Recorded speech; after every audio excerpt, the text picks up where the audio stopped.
Hello friends, welcome to Srirana's kitchen. ఇవాళ మన కిచెన్లో చాలా సింపుల్గా ఈజీగా చేసుకుని చికెన్ మసాలా కర్రీ తయారీ విధానం చూపించబోతున్నానండి. చిక్కటి గ్రేవీతో మైల్డ్ స్పైస్తో రుచి చాలా బాగుంటుంది.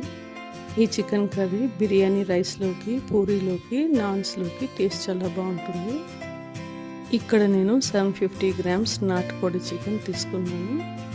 చికెన్ వండేటప్పుడు నీసు వాసన రాకుండా ఉండాలంటే ఒక టిప్ చెప్తానండి. ఈ చికెన్లో అరచెక్క నిమ్మరసము, హాఫ్ స్పూన్ సాల్ట్ వేసి చికెన్ని బాగా కలుపుకోండి. ఈ నిమ్మరసము ఉప్పు చికెన్కు బాగా పట్టేలాగా 10 నిమిషాలు కలపండి. 10 నిమిషాల తర్వాత నీటితో శుభ్రం చేసుకోండి. చూడండి, నేను ఇక్కడ నీటితో శుభ్రం చేసి తీసుకున్నాను. ఇప్పుడు ఈ చికెన్లో 1 టేబుల్ స్పూన్ కమ్మటి పెరుగు వేయండి. అలాగే మీ రుచికి సరిపడా 2 స్పూన్స్ కారం వేయండి. ఆ తర్వాత హాఫ్ స్పూన్ సాల్ట్ వేసి ఈ కారం ఉప్పు చికెన్ ముక్కలకు పట్టేలాగా 10 నిమిషాలు కలుపుకోండి. ఇక్కడ మీరు కారం తక్కువ తినే వాళ్ళైతే కారం కొద్దిగా తగ్గించి వాడుకోండి.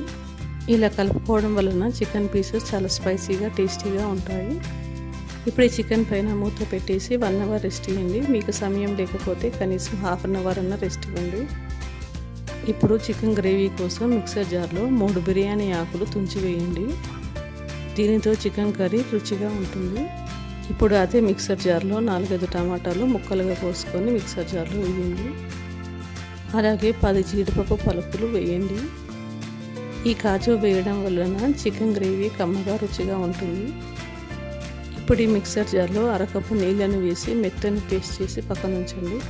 చికెన్ కర్రీ కోసం కడాయిలో 1 టేబుల్ స్పూన్ నూనెను తీసుకుని నూనెను వేడెక్కనివ్వండి. వేడిగా ఉన్న ఈ నూనెలో అరకప్పు సన్నగా తరిగిన ఉల్లిపాయ ముక్కలు వేయండి.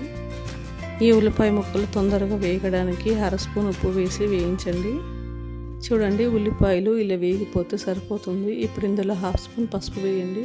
అలాగే తాజా అల్లం వెల్లుల్లి పేస్ట్ వేసి అల్లం వెల్లుల్లి పేస్ట్ నుంచి పచ్చివాసన పోయేంత వరకు 2 నిమిషాలు లో ఫ్లేమ్లో ఫ్రై చేయండి.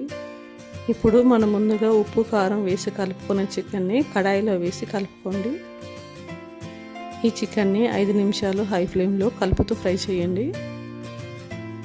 ఇలా హై ఫ్లేమ్లో ఫ్రై చేయడం వలన చికెన్ పీసెస్ చాలా సాఫ్ట్గా జ్యూసీగా ఉంటాయి. 5 నిమిషాలు హై ఫ్లేమ్లో ఫ్రై చేసుకున్న తర్వాత మంటను సిమ్ చేసుకొని మూత పెట్టేసి 10 నిమిషాలు లో ఫ్లేమ్లో ఉడికించండి. 10 నిమిషాల తర్వాత చూడండి, చికెన్ నుండి ఇలా వాటర్ సపరేట్ అయ్యింది. ఇప్పుడు ఈ చికెన్లో మనం ముందుగా మిక్సీ పట్టుకున్న టమాటా కాజు పేస్ట్ వేయండి.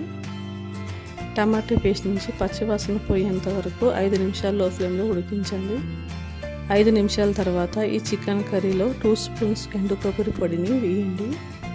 నేను ఇక్కడ ఎండిన కొబ్బరి కుడుకను పొడిగా చేసి వాడాను. మీరు కావాలంటే షాప్లో దొరికే ఎండు కొబ్బరి పొడిని కూడా వాడుకోవచ్చు. ఇప్పుడు ఈ చికెన్ కర్రీలో 2 రెమ్మల కరివేపాకు వేయండి. తాజాగా ఉన్న కరివేపాకు వాడండి, దీంతో కర్రీ టేస్ట్ చాలా బాగుంటుంది. ఒకసారి కర్రీని కలుపుకొని మూత పట్టేసి 10 నిమిషాలు లో ఫ్లేమ్లో ఉడికించండి. 10 నిమిషాల తర్వాత చూడండి, కర్రీ నుండి ఇలా ఆయిల్ సపరేట్ అయ్యింది. ఇప్పుడు చికెన్ గ్రేవీ కోసం అరకప్పు నీళ్ళను వేసి కర్రీని కలుపుకోండి. ఇలా కలుపుకున్న తర్వాత చికెన్ మసాలా పొడి వేయండి. నేను ఇక్కడ ఈస్టర్న్ చికెన్ మసాలా వాడాను, మీరు కావాలంటే గరం మసాలా కూడా వాడుకోవచ్చు. ఆ తర్వాత సన్నగా తరుక్కున్న పుదీనాను వేయండి. చికెన్ కర్రీని ఒకసారి కలుపుకొని మీ రుచికి సరిపడా కారం ఉప్పు అడ్జస్ట్ చేసుకోండి. చికెన్ కర్రీపై మూత పెట్టేసి చికెన్ని కంప్లీట్గా ఉడికేంత వరకు ఉడికించండి. చూడండి, చికెన్ కర్రీ నుండి ఇలా ఆయిల్ సపరేట్ అయ్యింది. ఇలా ఉడికితే సరిపోతుంది. చూడండి, చికెన్ గ్రేవీతో గుమగుమలాడే చికెన్ కర్రీ రెడీ. చూడండి, చికెన్ పీస్ ఎంత సాఫ్ట్గా ఉడికిందో.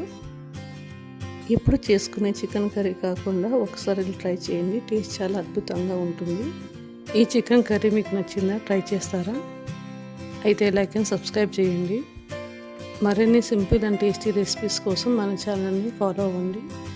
Thanks for watching.